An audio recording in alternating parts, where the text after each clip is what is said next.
नमस्कार।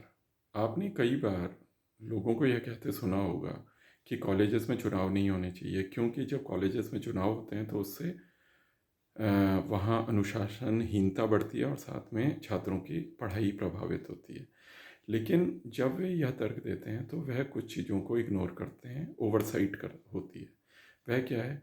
वे ये भूल जाते हैं कि जब किसी भी कॉलेज में शिक्षण संस्थान में कोई राजनीतिक गतिविधि होती है या फिर कोई लोकतांत्रिक प्रक्रिया चलती है, तो वह छात्रों को उनके भावी जीवन के लिए कुछ अहम चीज़ों सिखाती है। जैसे कैसे वोट करना है, किसको वोट करना है, किसको जवाबदेह ठहराना है, अपनी मांगों को कैसे रखना है।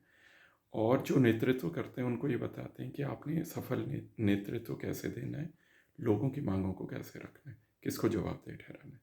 लेकिन अगर कॉलेज में जिसमें ये सारी प्रक्रिया नहीं होती, तो वैसा ही होता है जैसे आजकल हो रहा है। हम आजकल ये देख रहे हैं कि कई सारे आंदोलन जो कई जगह शिक्षक कर रहे हैं, कई जगह छात्र कर रहे हैं, और भी बहुत सारे लोग कर रहे हैं। वे जब ऐसे आंदोलन करते हैं तो वे क्या कर रहे हैं? वे प्रधानमंत्री को, मुख्यमंत्री को, उनको जवाबदेह बनाने के बजाय वे किसी डीएम को या किसी अधिकारी को जवाबदेह बनाने की कोशिश कर रहे हैं, उनसे जवाब मांग रहे हैं, उनसे इस्तीफ़ा मांग रहे हैं, उनके लिए वे डीएम के लिए नारे लगा रहे हैं और किसी अधिकारी के लिए नारे लगा रहे हैं। जबकि उनको ये पता होना चाहिए कि जो एक नौकरशाह है, जो एक अधिकारी है, वह अपनी योग्यता के हिसाब से या फिर वह कोई किसी प्रक्रिया के तहत वहाँ पर नौकरी करने आए।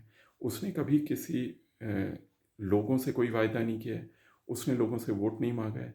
वह केवल वहाँ पर अपने कार्य को कर रहा है, उसके एवज में उसको तनख्वाह मिल रही है।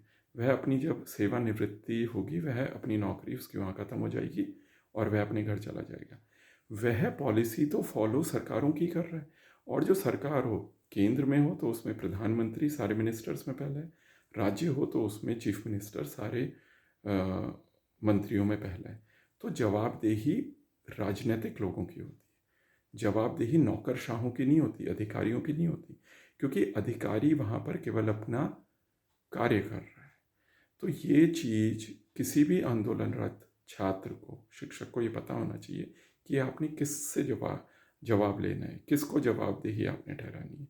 आप किसी डीएम से इस्तीफ़ा मांगेंगे तो आपको अपने आंदोलन में कोई रिजल्ट नहीं मिलेगा। ये सारी चीज़ें आपको छात्र समय में सीखनी पड़ती हैं और सीखनी भी चाहिए। धन्यवाद।